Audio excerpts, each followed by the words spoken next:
Hello दोस्तों, स्वागत है आपका ज्ञानी बाबा पर। इस वीडियो में हम फरवरी माह के 1 फरवरी से 10 फरवरी तक के सारे महत्वपूर्ण करंट अफेयर देखेंगे।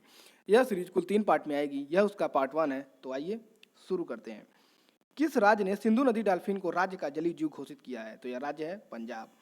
पंजाब के मुख्यमंत्री हैं अमरिंदर सिंह और यहाँ के गवर्नर हैं बीपी सिंह।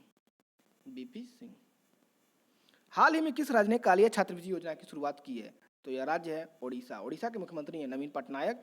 यहाँ के गवर्नर हैं गणेशी लाल और यहाँ पर एक पार्क है, एक नेशनल पार्क है जिसका नाम है भीतरकनिका नेशनल पार्क और यहाँ की राजधानी है भुवनेश्वर। हाल ही में किस राज्य सरकार ने महिलाओं का वर्जिनिटी टेस्ट कराने को अपराध घोषित किया है या इस प्रस्ताव को मंजूरी दे दी है? तो यह सरकार है महाराष्ट्र की सरकार। महाराष्ट्र के मुख्यमंत्री हैं देवेंद्र फडणवीस और यहाँ के गवर्नर हैं सी विद्यासागर राव। हाल ही में किस राज्य ने डॉल्फिन की एक प्रजाति को राज्य का राजकीय जलीय जीव घोषित किया है? तो यह राज्य है पंजाब। अंतर्राष्ट्रीय बौद्धिक संपदा आईपी सूचकांक में भारत 8 स्थानों की छलांग के साथ कितने पायदान पर पहुंच गया है? तो भारत अब पहुंच गया है 36वें नंबर पे। किस देश ने चीन शरणार्थियों को नागरिकता संशोधन अधिनियम के शामिल करते हुए भारत की नागरिकता देने की मांग की गई है? तो यह देश है म्यांमार। म्यांमार के प्रधानमंत्री का नाम है आंग सन सूकी, जिनसे अभी भी नोबेल वापस ले लिया गया है रोहिंग्या मुसलमानों के कारण। सुमन कुमारी किस देश में न्यायाधीश नियुक्त होने वाली प्रथम हिंदू महिला हैं? तो ये हुई हैं पाकिस्तान में। पाकिस्तान के प्रधानमंत्री हैं इमरान खान। किसने थाईलैंड में ईजेड कप में स्वर्ण पदक जीता है? तो यह उनकी तस्वीर है। ये है मीराबाई चानू। निम्नलिखित में से किसे हाल ही में सीबीआई का निदेशक नियुक्त किया गया है? तो ये है ऋषि कुमार शुक्ला। हाल ही में किस सरकार ने संकरी जगहों के लिए 16 बाइक एम्बुलेंस लॉन्च की है? तो यह दिल्ली की सरकार ने किया है। दिल्ली के मुख्यमंत्री हैं अरविंद केजरीवाल और यहाँ के गवर्नर हैं अनिल बैजल। निम्नलिखित में से किस टीम ने वर्ष 2019 का रणजी ट्रॉफी खिताब जीता है? तो यह खिताब जीता है विदर्भ ने हराया है सौराष्ट्र को हराकर उन्होंने रणजी ट्रॉफी जीता है। परमाणु टेक 2019 सम्मेलन निम्नलिखित में से किस स्थान पर आयोजित किया गया है? तो यह किया गया है भारत की राजधानी नई दिल्ली में। किसे भारत में नेपाल का राजदूत नियुक्त किया गया है? यह उनकी तस्वीर है और यह है नीलांबर आचार्य। वैज्ञानिकों द्वारा हाल ही में जारी जानकारी के अनुसार चुंबकीय उत्तरी ध्रुव कनाडा से किस देश की तरफ खिसक रहा है? तो यह देश है रसिया। निम्नलिखित में से किसे कार्नोट पुरस्कार से सम्मानित किया गया है? तो यह हमारे रेल मंत्री पीयूष गोयल। किस राज्य ने कांजली आर्द्रभूमि एवं पवित्र काली बी नदी को वन्य जीव संरक्षण रिजर्व घोषित किया है? तो यह राज्य है पंजाब। काला घोड़ा कला महोत्सव किस जगह पर 2 फरवरी 2019 को आरंभ हुआ था? तो यह जगह है मुंबई। 20वां भारतीय रंग महोत्सव 1 फरवरी 2019 को किस जगह पर कामिनी ऑडिटोरियम में आरंभ हुआ है? तो यह जगह है नई दिल्ली। उज्ज्वला महोत्सव कहाँ मनाया गया है? तो यह भी आरंभ हुआ है नई दिल्ली में ही। गवर्नर शक्तिकांत दास के कार्यकाल की पहली मौद्रिक नीति समीक्षा में आरबीआई ने ब्याज दरों में कितने प्रतिशत की कटौती की है? तो यह कटौती कुल की गई है 0.25% की। राष्ट्रपति रामनाथ कोविंद 6 फरवरी 2019 को देश के जाने माने जितने कलाकारों को वर्ष 2017 के संगीत नाटक अकादमी पुरस्कार प्रदान करेंगे तो इनकी कुल संख्या जो होगी वह 42 होगी। किस राज्य ने सिंधु नदी डॉल्फिन को राज्य का जलीय जीव घोषित किया गया है? तो यह राज्य है पंजाब। नरेंद्र मोदी ने किस राज्य में एनएच प्रोजेक्ट की आधारशिला रखी है? तो यह राज्य है पश्चिम बंगाल।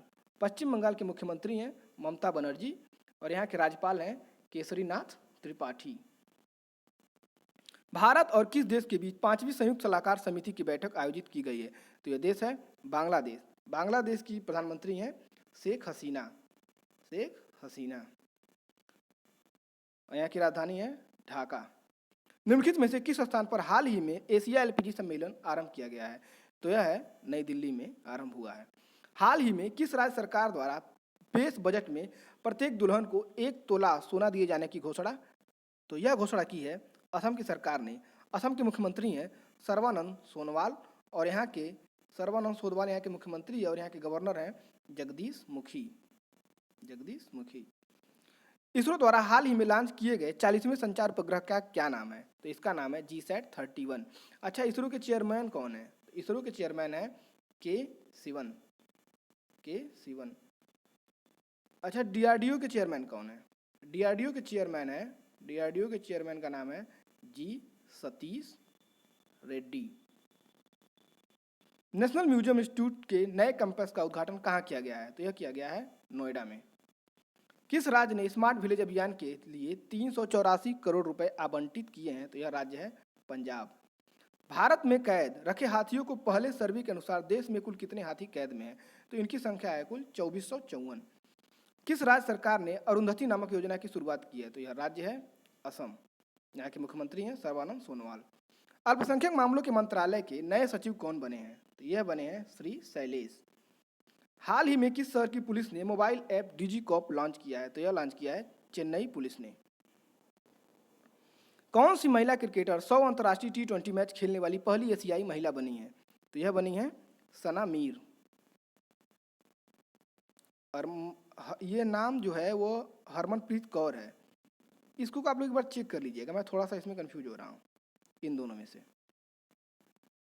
चलिए आगे बढ़ते हैं। भारत को पर्यटन क्षेत्र में कौन सा स्थान दिया गया है? तो यह है, मिला है भारत को तीसरा स्थान। नागरिकता संशोधन विधेयक 2019 के विरोध में किसने अपना पद्मश्री पुरस्कार लौटा दिया है? तो यह है अरिबम श्याम शर्मा, यह उनकी तस्वीर है।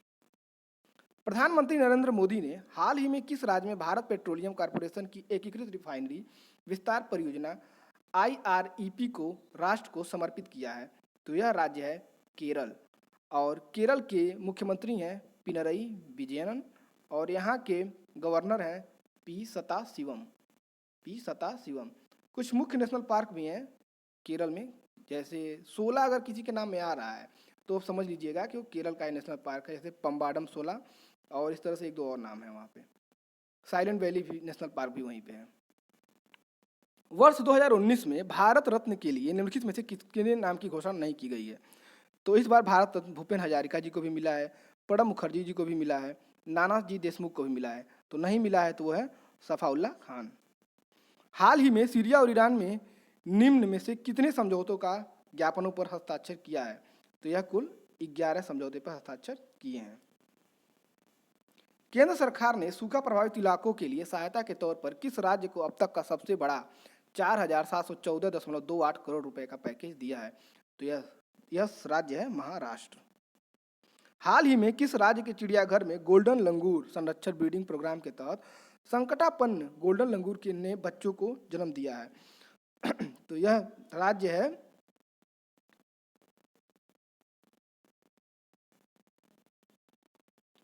है केरल।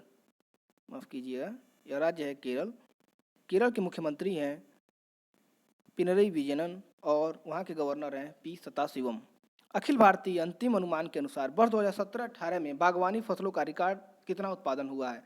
तो इस बार हुआ है 311.7 मिलियन टन। प्रधानमंत्री ने 30 जनवरी 2019 को दांडी में राष्ट्रीय नमक सत्याग्रह स्मारक देश को समर्पित किया है। दांडी गुजरात के किस जिले में स्थित है? तो यह जिला है नवसारी। गुजरात के मुख्यमंत्री हैं विजय रूपानी और यहाँ के गवर्नर हैं ओम प्रकाश कोहली।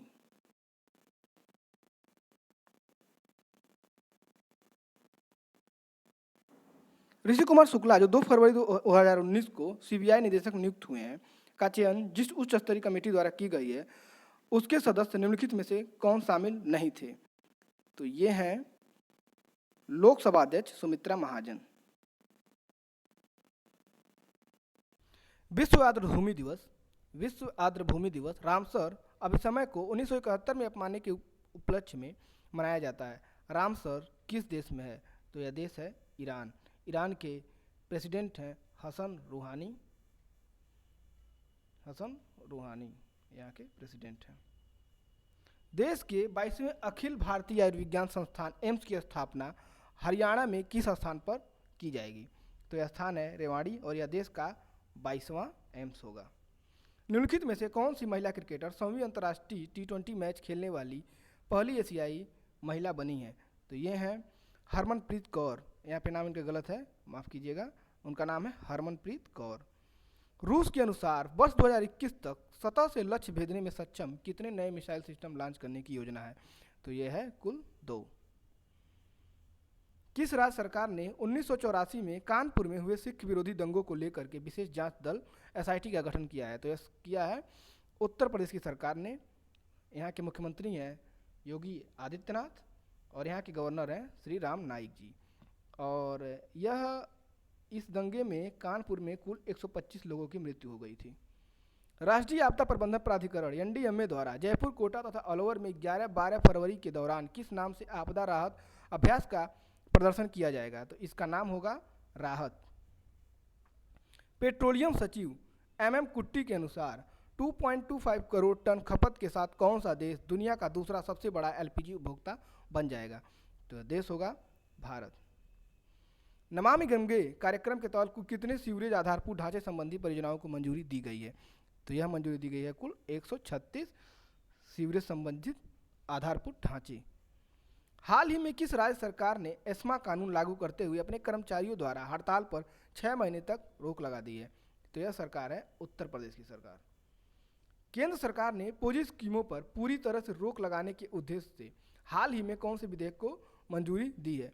तो यह मंजूरी दी है इन्होंने अनियंत्रित जमा योजना निरोधक विधेयक 2018 को। हाल ही में किस राजनेता ने बाढ़ में लोगों को बचाने के लिए केरल के मछुआरों को शांति का नोबेल पुरस्कार दिए जाने की सिफारिश की है? तो यह नेता है शशि थरूर और यह कांग्रेस पार्टी से हैं। अंतरिम बजट 2019-20 में वित्त मंत्री पीयूष गोयल द्वारा घोषित प्रधानमंत्री किसान सम्मान निधि योजना के तहत कितनी भूमि तक के किसान को योजना का लाभ दिया जाएगा? तो यह दिया जाएगा 2 हेक्टेयर अथवा इससे कम में, अर्थात इससे कम जमीन होने पर उनको 500 रुपया महीना या 6,000 पर ईयर दिया जाएगा। निम्नलिखित में से किसे हाल ही में नागरिक उड्डयन सचिव नियुक्त किया गया है? तो यह है प्रदीप सिंह खरोला।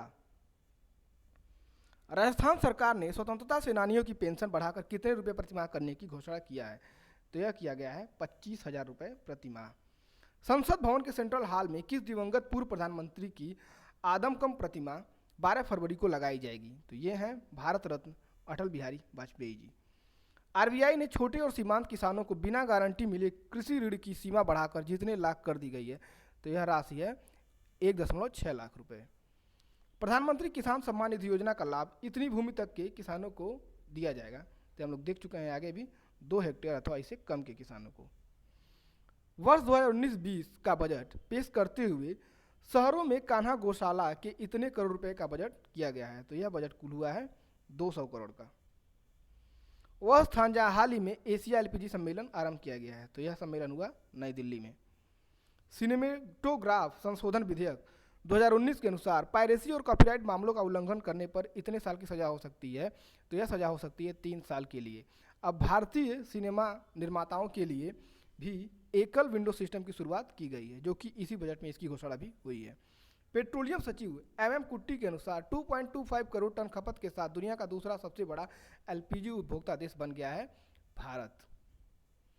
सरकारी आंकड़ों के अनुसार वित्त वर्ष 2018-19 की अप्रैल-दिसंबर अवधि के दौरान देश का राजकोषीय घाटा जितने लाख करोड़ रहा, जो बजट के निर्धारित लक्ष्य का 112.4% है। तो यह रहा कुल 7.01 लाख करोड़। तो यह था हमारा आखिरी क्वेश्चन।